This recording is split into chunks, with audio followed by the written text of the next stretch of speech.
When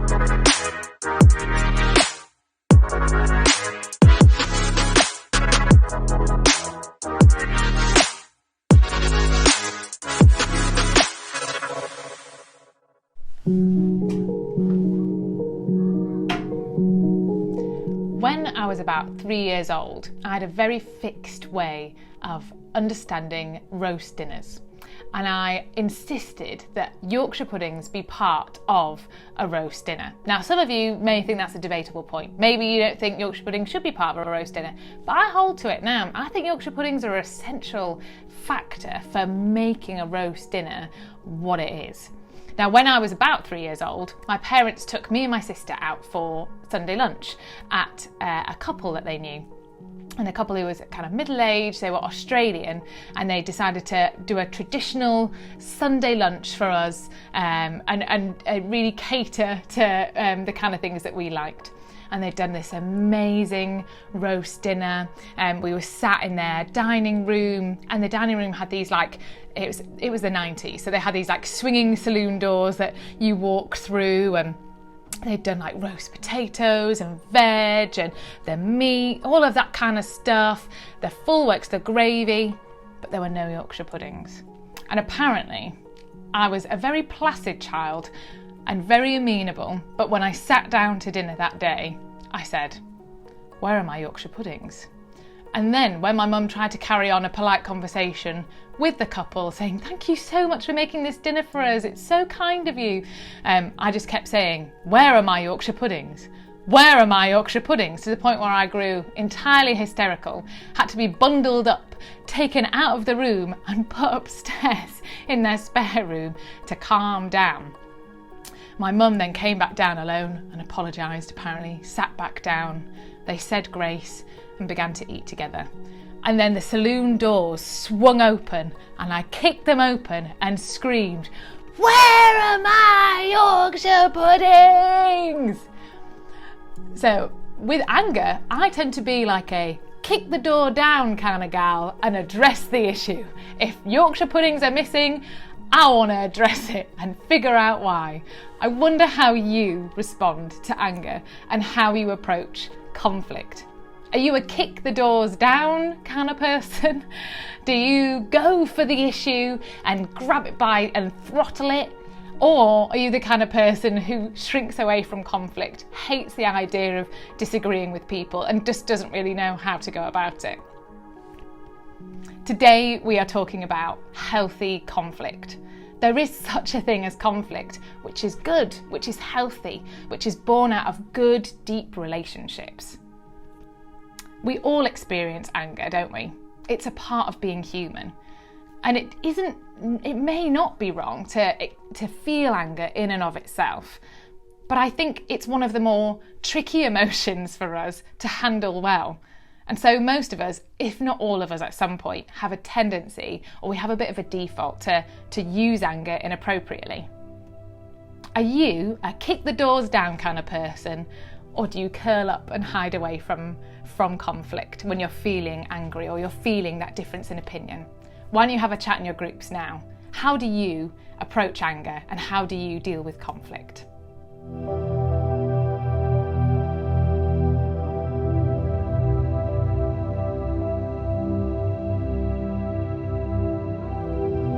I wonder which approach you take. What's your default position? Now, both approaches, whether you're very direct, whether you go for it in conflict and when you're feeling angry, or whether you're a curl away and hide kind of person, both approaches are pretty damaging and ineffective ways at actually resolving conflict. Neither is better than the other. They're just really different, and that's okay.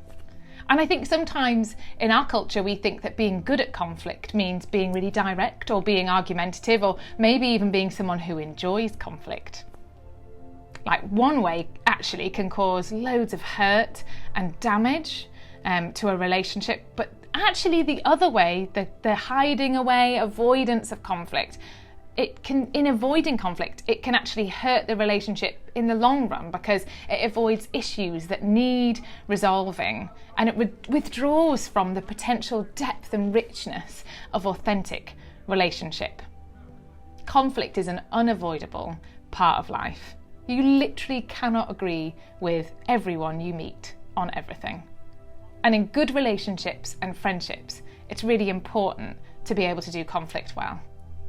We don't want to cause hurt or damage to people, and we don't want to withdraw from relationship. To have meaningful and Jesus-centered relationships, conflict is non-negotiable. So, how do we do it well? How can we put it into practice in our faith in order to make our relationships more Jesus-centered? We as G2 are a community who want to live like Jesus. We want to let God infuse every area of our lives. We want to be transformed by the renewing of our minds, and therefore talking like this in a really practical way about how we relate to each other, to our friends, to our family, to everyone is so helpful in our journey of discipleship. It's how we can apply what we learn in church, what we learn in our small groups and from the Bible to our everyday lives and really live out our faith. So if we want our relationships to be Jesus-centered, a big part of relationships is conflict. So let's define, what do we mean by conflict? We mean an active disagreement. That's how it's often defined. We're talking about a live issue. It can be defined as an argument or a fight or a difficult discussion between opposing sides. And there are so many examples of interpersonal conflict, and the majority are not healthy or even necessarily productive at all in the Bible. There are literally too many to name. You've got Cain and Abel in Genesis 4, Jacob and Esau, Genesis 24 to 27, Jacob and Laban, Genesis 39. You've got Saul and David in 1 Samuel, Mary and Martha in Luke 10. Jesus' disciples often had conflict and fell out over different things. Look anywhere in Matthew, Mark, Luke or John in the New Testament. And there is so much we could delve into and study on the subject of conflict in the Bible. But this is a toolbox session. So we're going to focus on a few practical points. And I'm going to trust you in your small groups that you, in your own time with Jesus, in your own discussion, to look into those biblical examples and pray and see what we could learn from those. This is something that you could process for the rest of your life, to be honest. It's not just in these next few minutes. So first of all, let's start with conflict is necessary. There's some of you who are the kick the door down types who are nodding sagely, am I right? Acknowledging and confronting the differences between us is vital to authentic relationship. Now, the how, the when, the what and the why you confront and acknowledge those differences is just as important. We'll come to that next. But being able to have difficult conversations is living Jesus' way of life, which as Christians we're invited into. In his ministry, Jesus didn't shy away from conflict, but he modelled how to manage difficult conversations with truth and with grace. In fact, Jesus showed love in how he went about conflict. He boldly challenged the religious leaders of the day and the legalistic ways they judged harshly or were hypocritical or outcast the poor and sick and powerless. You can see examples in Matthew 5, 7 and 23. But he also said, "Blessed are the peacemakers, for they shall be called children of God" in Matthew 5. His entire ministry was about bringing life and healing, not death and destruction, as shown in his miracles. He rebukes evil spirits. He challenges the crowds on their skewed expectations of him and his ministry. He comes into conflict with his disciples on their selfish motives and misunderstanding of him. But he does it in peace. He does it in love and in truth. He never loses self-control and he never is cruel. He gets that beautiful balance. You might need a bit longer to think it through as a concept in itself, but conflict is necessary to growing relationships and it's part of becoming more like Jesus. And if you want to be around people for the rest of your life, it's going to happen. So have another chat in your groups. What do you think about Jesus' approach to conflict? Maybe you want to look at one of those examples. What strikes you about his way of doing conflict well? Is there anything that you can learn from this?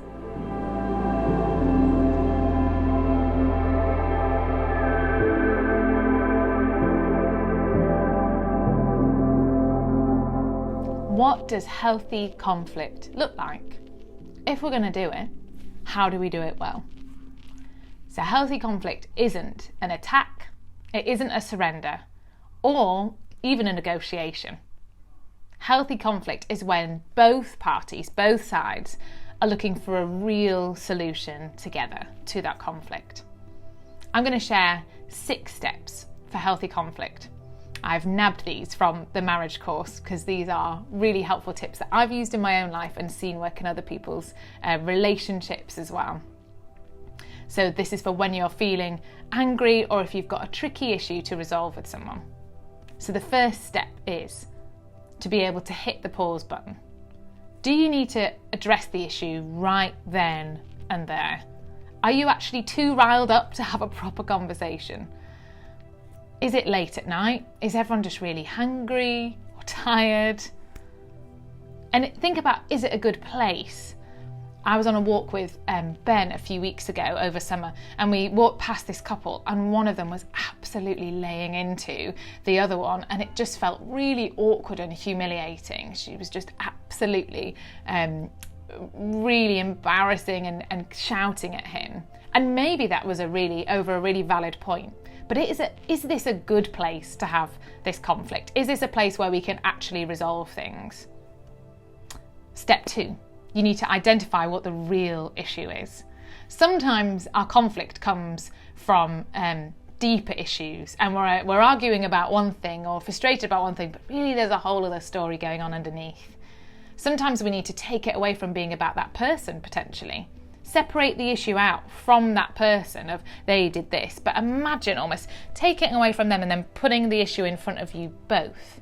And you're looking at the issue together then, side by side, rather than just pointing out flaws in the other person. Work on it together instead. Be collaborators rather than two opposing sides. You've also got the next step, which is to discuss the issue rather than attacking, and that means keeping your temper. Avoid labelling or sweeping statements like, you always do this, you never do this. A great tip from Brené Brown, who's a researcher and author, and particularly focuses on shame. She gives great advice. She talks about framing things around I statements, or things like, the story I'm telling myself is such and such. So for example, if actually someone has really frustrated you because they never clean up after themselves in the house, then actually the issue underneath that might be more to do with you feel like they don't really care about cleaning up in the house. So rather than saying, you never clean up in the house, maybe it's about framing it differently, which will be a more productive outcome. So still having that conflict and working out together, but instead of saying, you never, saying, the story I'm telling myself is that you don't care about me enough and to care about the things I care about, like having a clean and tidy home. And that makes me feel less worthy or less valuable. So actually framing it around, I'm receiving it this way. Is that your intention? And then allowing the other person the space to speak into that. Step 4, listen to each other. So there's a whole toolbox video on this, which you can watch together as a small group. But we're going to do an exercise later where we can think about how we can reflect back to each other, which helps keep clarity, helps us understand each other's perspective, and stops us kind of half listening whilst we prepare our snappy response. We'll come back to that later. Step 5, work out possible solutions. So give each other grace to chat through possible solutions, and even if the other person is coming up with some really stupid ideas, don't shoot them down. Just consider them all, because you never know what might be the best solution for you both. You could even write a list and try one of the solutions, and if it doesn't work, try another. Step 6 is forgiveness. This is a big one. You will hurt people and they will hurt you. Learning to say sorry or telling people that we're hurt is really difficult. Forgiveness is a choice, first and foremost. It's not a feeling. And well, it's not a feeling initially. Forgiveness heals anger and it brings amazing freedom for everyone involved. The more we forgive, in my experience, the quicker we learn to let things go. And the easiest forgiveness comes during or following conflict. And actually, if you want to be really good at conflict, if you want to be able to grapple with these issues directly, forgiveness is actually really key, because if you're going to be able to come up with great solutions or see someone else's perspective or be able to keep your temper, you need to be able to forgive someone to be able to do that. Now, forgiveness isn't necessarily forgetting the hurt happened, but it's choosing not to hold the offence over the other person. It's not pretending that the issue doesn't matter, but it's recognising the emotions instead and facing the wrongs that are done to us and giving that all to Jesus. Forgiveness isn't failing to confront wrong or hurtful behaviour, but it's giving up our self-pity and recognising that Jesus has forgiven so much in us. It goes without saying that this applies to relationships that are healthy and that where there's real trust. And if you need further support about more difficult relationships, then you should seek good conversations with maybe people in your small group or safe people in your church community. But with forgiveness, 1 Corinthians 13 verse 5 says, "Love keeps no record of wrongs." And Jesus says in Matthew 18, when Peter comes to him, his follower, and says, "Lord, how often will my brother sin against me and I forgive him? As many as 7 times? And Jesus says, "I do not say to you 7 times, but 77 times. He means multiple, limitless times. So that's your final step. There you've got it. You'll all be awesome at conflict now and holding your temper constantly. Now, this is really tricky.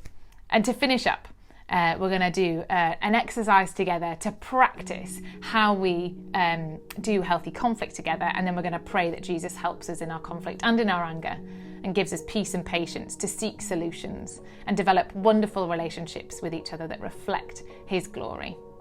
Let's do an exercise together. So let's practice a bit of healthy conflict between us. First off, can you identify a particular issue that's been worrying you or that you've had some conflict in recently? It doesn't have to be your deepest, darkest worries or anything like that. It can be something actually pretty easygoing or something small, but something that's been getting at you. Maybe write that down. It'd be helpful to have paper and pens at this point. And then I want you to reflect on, how have you responded to this issue in the past?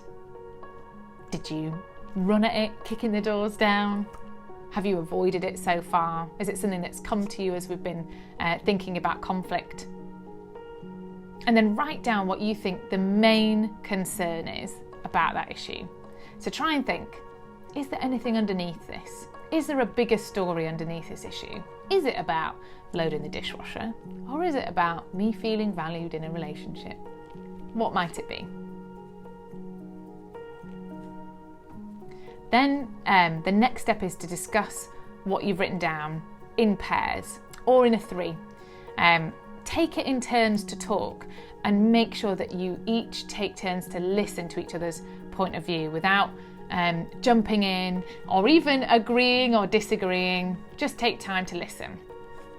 There's a great way that we can listen to each other via a little exercise that I've learned over the years, which can be really, really helpful for improving our listening skills, particularly when we're feeling angry. So, once you've heard what the other person is saying, staying quiet and not interrupting or agreeing or disagreeing, reflect back what that person said and particularly focus on their feelings, reflecting back, I've heard what you've said is that you're really frustrated about how someone loads the dishwasher, and actually that makes you feel frustrated and unheard in that situation, for example. And then if you reflect back, if you've not understood correctly what the issue is or how they feel, the other person can then come back to you and say, oh, that isn't really what I meant, or actually, I felt like this in that situation. Then the listeners, I want you to ask, what's concerning you most about what you've told me? And again, they can tell you and then reflect back again. So what I'm hearing is that the thing that's concerning you most is, and reflect that back. Then the listeners need to ask, is there anything you can do, or is there anything that you'd like us to do about what you've just said? And again, the person sharing can say that, and then the listeners reflect back and say, what we're hearing you say is that you want us to do whatever it is. And then finally the listeners ask, is there anything else you would like to say. And then the person who shared their issue can share if there's anything else, and then again reflect back, and then swap your roles around.